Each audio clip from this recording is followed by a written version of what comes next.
I lost my hearing just after my first son, Mick, was born. They don't know why.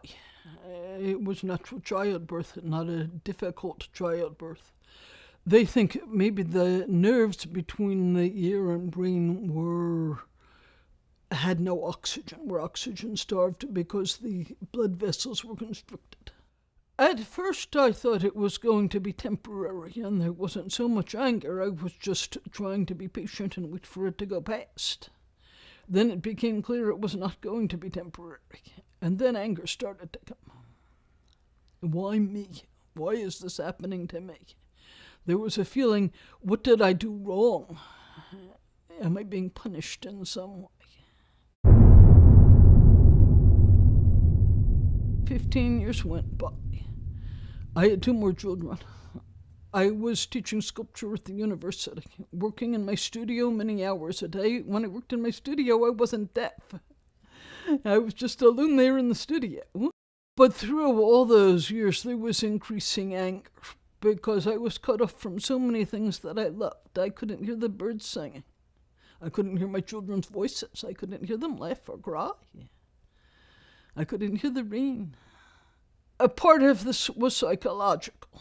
The feelings of, let's say, any old emotional issues I had, needing to get past and heal those. And through my meditation, they were mostly healed. But there was just rage. Why me? Why am I so cut off from the world and so much grasping to hear? Finally, it just was so acute, and I realized at that point that it was a spiritual issue. But I was meditating and I didn't know what else to do. So I prayed for help. I was sitting in my living room the next morning and meditating. I came into the living room and I felt a very strong energy presence. Do you know the feeling when your back is to a door, if somebody very soundlessly comes up to the doorway, you can sometimes feel their energy behind you? There was just a strong feeling something is here. And as soon as I closed my eyes, I could see him. I could see his face, radiant light. A beautiful face, very deep blue eyes, high cheekbones, a kind of biblical-looking, long white beard. A very peaceful and beautiful energy. I thought, I'm hallucinating. I got up, I went to the kitchen, I got a cup of tea. I don't know which was more frightening to me, that it was real or that I was hallucinating. I knew it had to be one or the other. I finished my tea, I went back to the living room. It was still there. So I said, who are you? Why are you here? He said, you asked for help.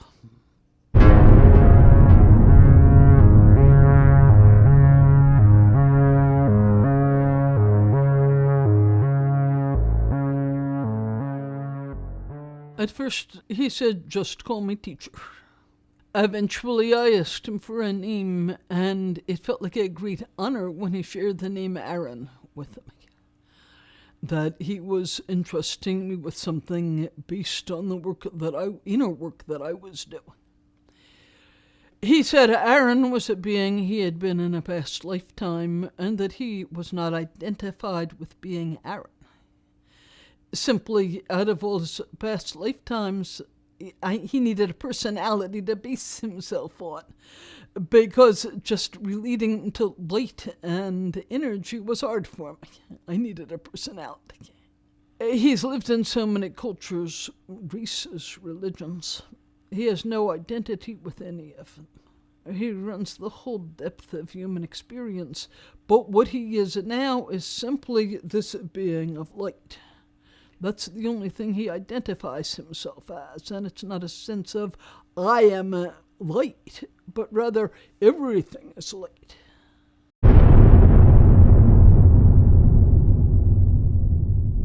We're all beings of light. We lose touch with that fact here in our human personalities. We become identified with what Buddhism calls the aggregates or skandhas, the body form, the thoughts, our feelings and perceptions, consciousness itself.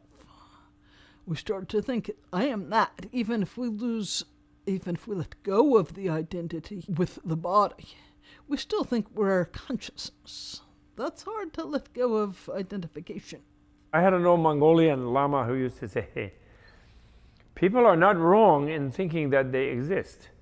And they go and say, well, I'm me. That's not wrong, because they are themselves. But what they do that is wrong is they go around saying, I'm really me. I really exist. They say that. In other words, the way I imagine I exist is really the way I do exist. Whereas actually the way we really do exist is not the way we imagine. People are always trying to position themselves and reimagine themselves in a way that they consider favorable. Often these constructions of self-identity and self-attitudes are artificial. They're not based on true knowledge of who oneself is, and they lead persons away from who they truly are, and they become more and more dependent on the things around them. So even though it should be very simple to discover the divine and discover oneself, people actually become distracted, they become attached to which they are finding in those distractions, and end up going in a totally wrong direction rather than the way that their easiest and deepest selves would lead them to go. We, in fact, can be more than this body of flesh and blood. But if this is all you think you are and all you know, you will carry that illusion after death, because you no longer are flesh and blood, but you think you are, into the next world. And in that next world, that becomes a very painful way to be in a world of nothing but brutality and selfishness and cruelty, because it's just a world literally of torment.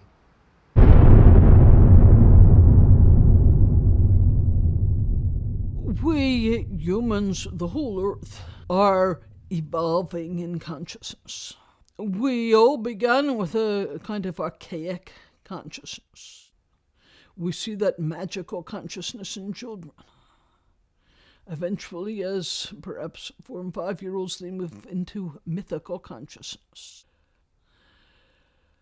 Much of our earth has been living in this mythical consciousness. It's a consciousness that takes things very literally, creates myths about things. It's the kind of human consciousness that when there's an eclipse, the whole tribe comes out and does certain rituals because they think that the sun is disappearing, and only if they do these certain rituals will the sun come back. As we mature, we move into rational consciousness.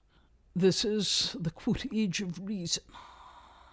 Much of our world is not yet in that age of reason. We look at parts of the world where there's strong fundamentalism and a deep sense of mythical or even pre-mythical consciousness.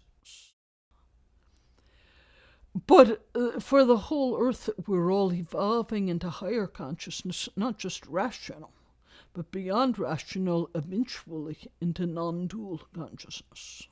Only at that place of non-dual consciousness can we begin to live as if we are each other, to really take care of each other, to open as deeply as possible into this heart of compassion, this heart we all share, and to live from this heart.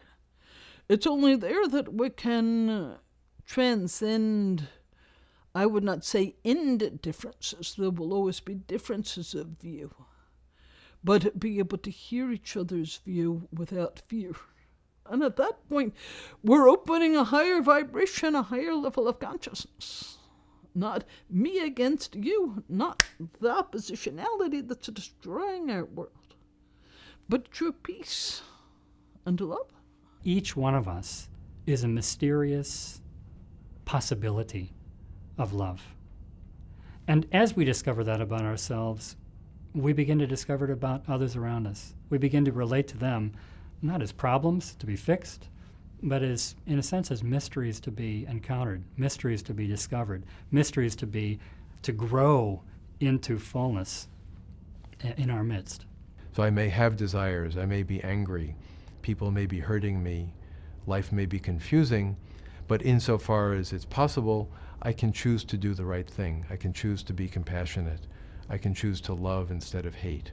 And I think this possibility, which is very, very deeply ingrained in the Christian tradition, really means that we're not simply bodies, we're not simply victims, but that somewhere in everyone's life there is the ability to make a choice against evil and for good, against hatred and for love. Be kind all the time, right? I mean, that's the thing, is everything response. Have empathy, have humility, have an understanding, put yourself in the other person. We're all created in God's image, right? So literally you are walking in the other person's shoes. How does that person feel?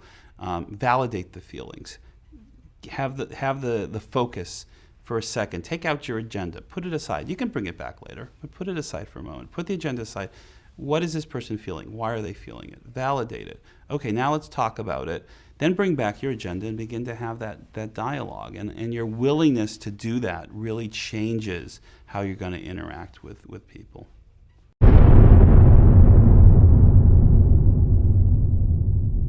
How do we move ourselves personally and as a world into higher consciousness?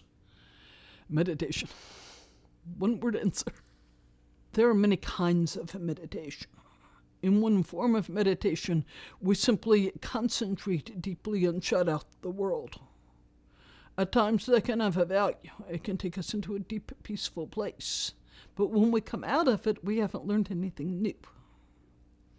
I'm talking about a meditation which is very present. Let's call it mindfulness, in which we first watch the breath and then watch how different objects arise and pull our attention away from the breath. And each, a loud sound, a little bit of back pain, a memory. I forgot to turn the oven on or off. We practice by noting. We don't have to scratch the itch. We just watch the impulse to scratch the itch. We don't have to go and turn the oven on. We watch the impulse to turn the oven on. In this way, we begin to see that we are not these thoughts, sensations, or impulses. If we're not these, what are we? Only when we start to see what we truly are, beyond these so-called aggregates, can we begin to experience the simultaneous higher consciousness that's already there. This is important. We're not trying to get from point A to point B. We're already at point B. To be able to live from that place, this is the birth of opening into living from non-dual consciousness, or even for the person who's caught in myths and beliefs and anger. It's the start of opening into rational consciousness. Meditation is like, a rocket with high energy fuel in it. Very powerful. But the wisdom part and the understanding, which then begins with intellectual understanding and then critical reflection and then the sort of deeper heart understanding, but understanding is like what aims that rocket. Do you know what I mean? If you have a very powerful rocket and you aim it at the wrong thing, then it will go in the wrong direction.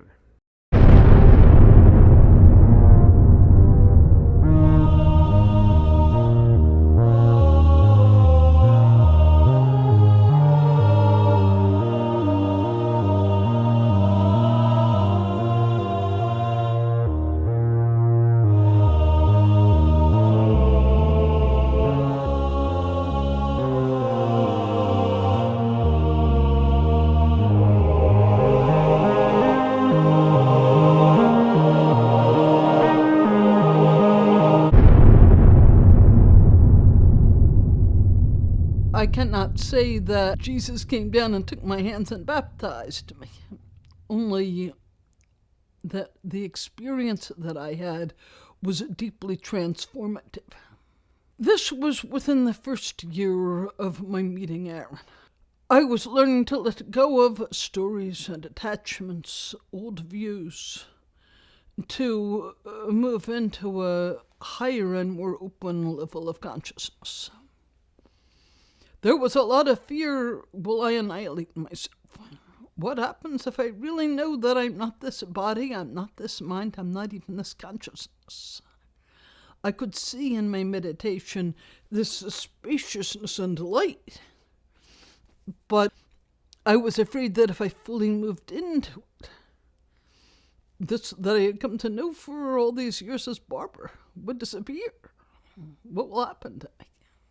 This came to a head through a series of events in which I was asked to meet with somebody who was very angry and causing a lot of unrest among other people. I couldn't break through his anger. They did this to me. They deserve my doing something back. And I couldn't break through it. The night after meeting with this man, I was sitting and meditating through much of the night, trying to understand the mix of feelings I had. As I sat in meditation, I had the strong image of a strong feeling of a spiritual, powerful spiritual presence, and the energy that I've come to know as Jesus. And he asked me to come with him to the sea. The metaphor is just going under the water, letting go, submerging, releasing the small self, trusting the truth of the greater self. At one level, Jesus is separate from me. At another level, Christ consciousness is not separate from any of us. Jesus himself was a specific being who deeply exemplified Christ consciousness. The baptism that he offered, first of all, I was not raised a Christian. I had no idea what baptism means, only that he was offering this, and at some level I needed to trust it. What I understood it to mean after the experience was life-changing for me, because through the experience I learned to have faith not in Jesus, but in the Christ consciousness that is within. He said to me at that time that the baptism meant that I opened my heart with love to the deeper truth of what was there. So metaphorically, it's the death of the ego self and I would not say birthing, but recognition of the divine self and opening into non-dual consciousness. Then it took me years to integrate that experience and live it. I still can't say I live it fully, but increasingly I can live it. But this happened 20 years ago and I'm still learning. I assume I'll always be learning. To be human is to be in the process of becoming divine, and that our destiny is not to be separated from God or unlike God, but as the book of Genesis says, we were created in the beginning in the image of God. And the destiny of the human race is to fulfill that image so that in seeing us, people can also see what God is like. In the kind of world that you and I live in, we don't have much time. There isn't much space to do this deep work of finding out this mysterious identity that is my own self. And beyond that self, that is God, finally. That if we actually could glimpse, even for a fraction of a moment, the reality of God at the center of our being, it would change everything. We might still be doing the same things we're doing from day to day, but it would change our essential posture in the world. And it would change our way of seeing not simply God, the way we see ourselves, the way we see others, the way we live from day to day in our lives. This is the heart of all of us, this divine core. I used the illustration of the sky before. On a lightly cloudy day, you still have a sense of the sun bleeding through at times. On a more cloudy day, it may seem very dark. And on a day where there's a tornado brewing, and things are flying around and the sky is black, it's very hard to believe that there's still light out there.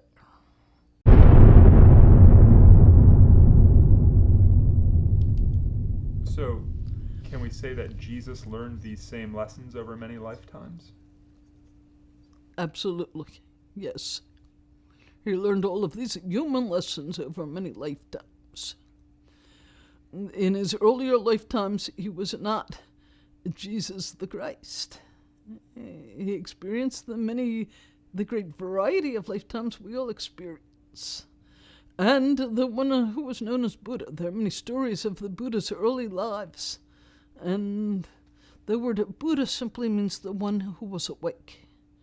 As Siddhartha Gautama, when he was born, he was not yet awake. He had to come to realization in that life. We're all constantly learning. You asked me in one of the questions, did Jesus have teachers in this lifetime as Jesus? Think of the Dalai Lama. He was born as an infant. They didn't just look at him and say, you're an enlightened being, so just go off and do whatever you want to grow up, and then you can take over being the Dalai Lama. He had to study and practice. He had to realize what he already knew.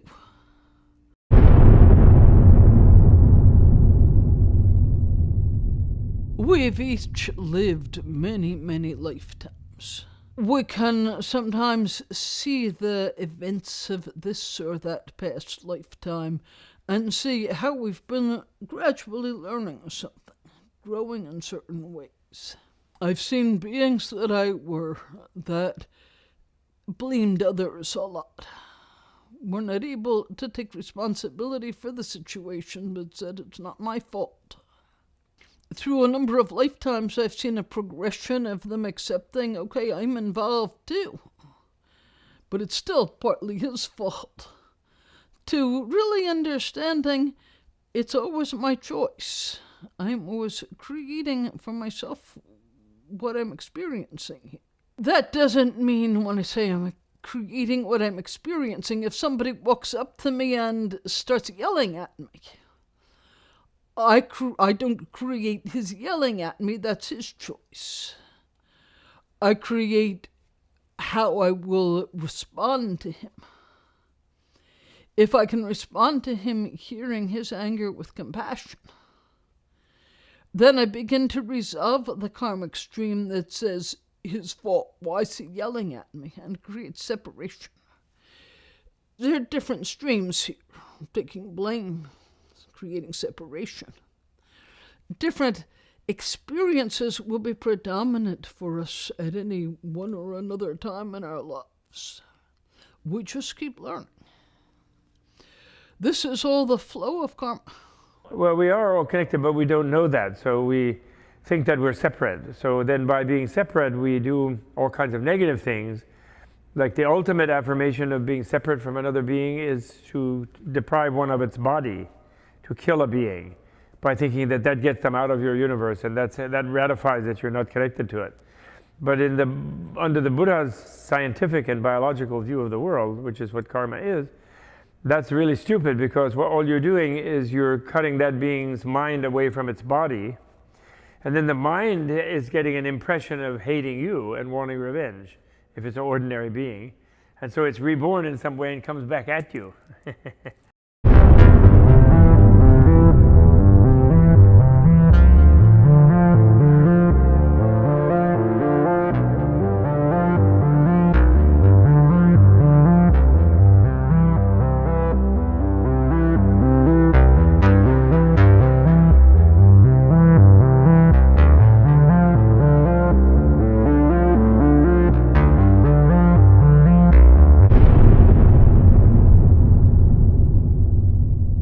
So we're on to Aaron? We're on to Aaron. Okay, Aaron will incorporate then. Thank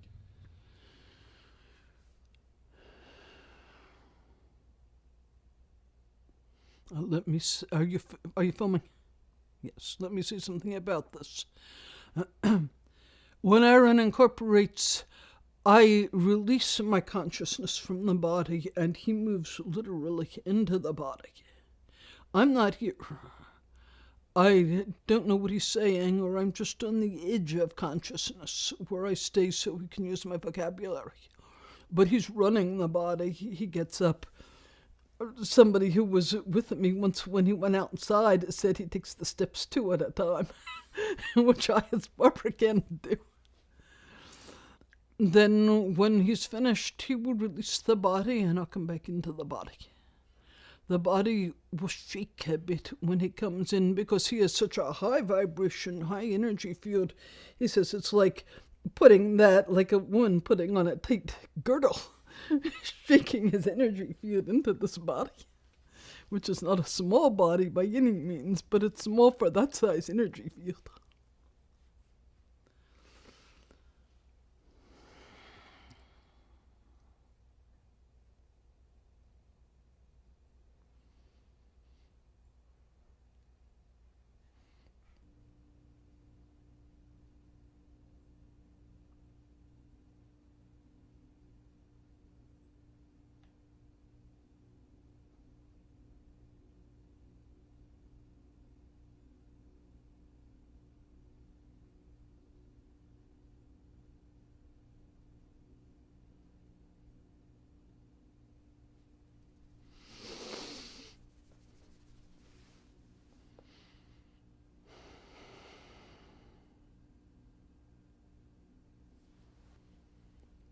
My blessings and to love to you all. I am Arbor.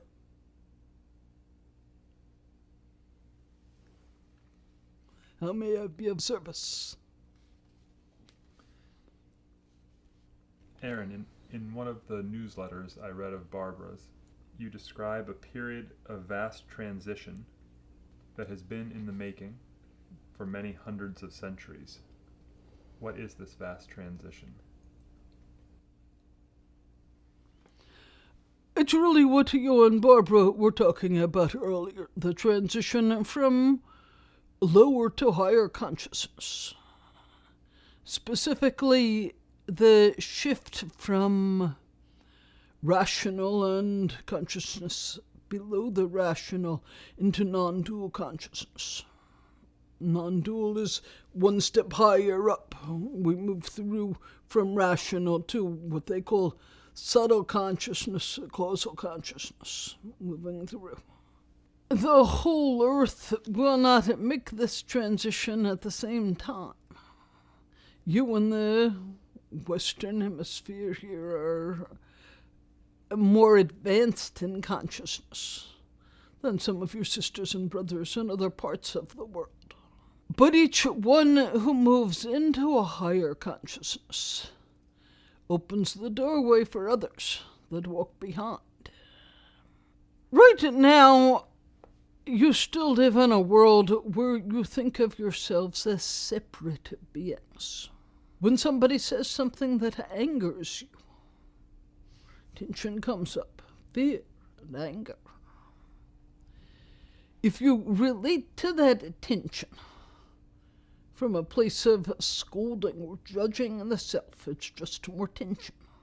As you seek higher consciousness yourself and to learn how to relate to negative thought with kindness in the self, you become increasingly able to relate to it with kindness in others. Eventually, you'll reach a stage, all of you, of higher consciousness where humans truly are telepathic. You're not ready for that yet. In a room full of people, if I ask people, if you were all telepathic right now, would that be okay with you? If you all knew what everybody was thinking? No. People are not ready for that. But increasingly, as there's compassion with one's own negative thought, there's compassion for another's negative thought. And you're no longer afraid to hear your own or others' negative thought. Then you begin to be ready to allow the telepathic abilities which are innate to you. This is a part of the transition of consciousness. So you're moving into a level of consciousness where you are more attuned to each other, living without separation, able to hear each other more fully with an open heart. And from that position, to be able to live in the world more peacefully with each other, because you are not attached to your view and trying to defeat somebody with a different view. This may seem a bit far out. I speak only from my perspective, that the world was once in this level of consciousness. In the times of what do you think of as Lemuria? Lemurian times. You did not have a carbon-based body then. You were different creatures entirely. There was a lot more crystalline structure, crystalline energy vibration. There was a sense of the non-duality. You asked before about the shift into separation. When everybody thinks alike and there's no conflict, when nobody sees anything else as separate from itself, what catalyzes compassion? There's nothing to arouse contraction or fear, so what brings forth compassion? But the human experience was not created simply to live forever in a non-dual state. It's, if I could use the analogy of the infant, who has a brain that's just as fine as that of the 60-year-old. The 60-year-old well-educated scholar. But the infant doesn't know anything yet. The brain is there, but he doesn't yet know. In the same way, those beings that you were in Lemurian times had not yet developed the fullness of the open heart of compassion, because there was no catalyst for it. I won't go through the whole history here, but eventually humans agreed literally to certain physical changes, such as of the DNA, a de-evolution, one might call it, stepping back into a more limited, mundane consciousness to experience that, in order to have the catalysts of fear, negative emotion, and so forth, to learn how to open the heart around those things, so that the choice of compassion would not be simply that luminous core of being always pouring out, but was evolved from your free will decision to choose kindness over negativity, for example. This has been a path of so many thousands upon thousands upon thousands of years. But now you are finally coming to a point where you are ready to step back into the higher vibration that you were. But now with a new level of conscious free will choice. It's, if we could come back to the biblical image, the choosing, the eating of the apple, the knowledge of evil, that one has to know evil in order to consciously choose good.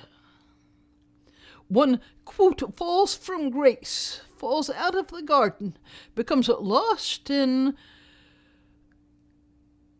negative emotion and thought and separation, and eventually grows through that into knowing the divine self. You never were really out of the garden.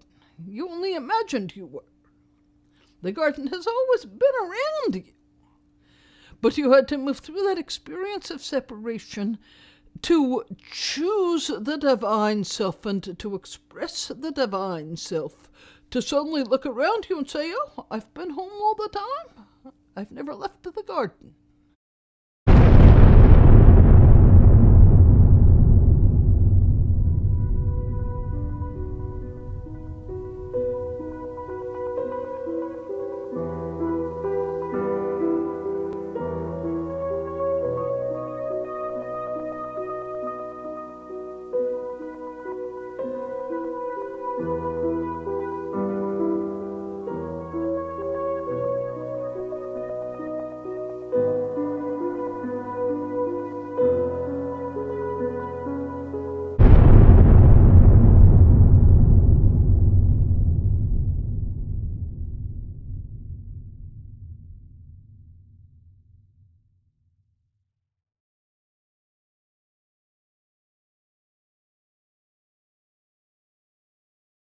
Finally, it just was so acute, and I realized at that point that it was a spiritual issue.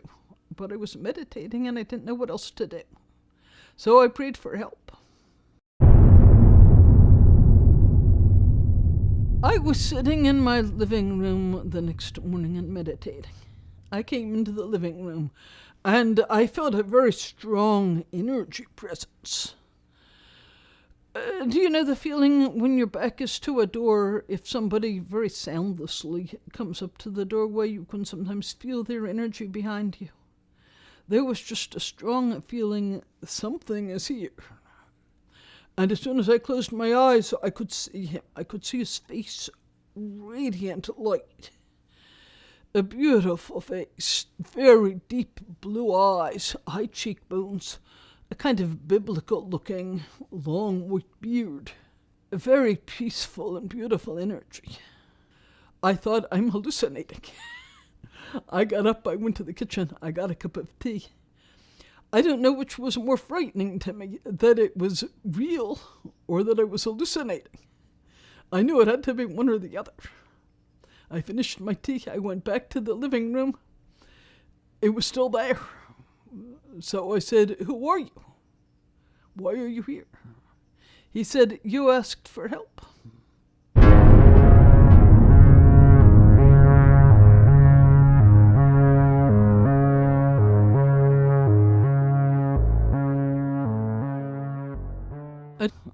I was teaching sculpture at the university, working in my studio many hours a day. When I worked in my studio, I wasn't deaf.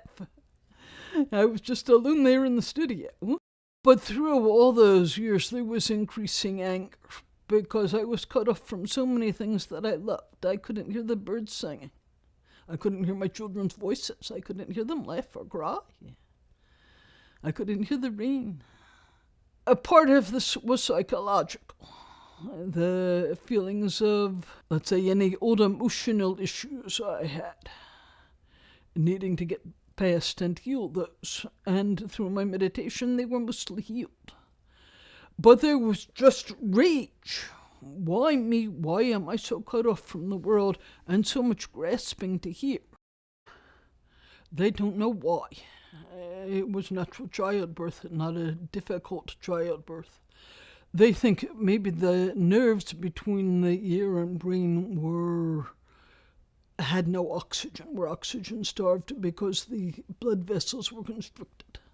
At first I thought it was going to be temporary and there wasn't so much anger. I was just trying to be patient and wait for it to go past.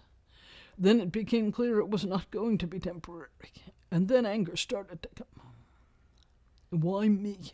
Why is this happening to me? There was a feeling, what did I do wrong? Am I being punished in some way? 15 years went by. I had 2 more children.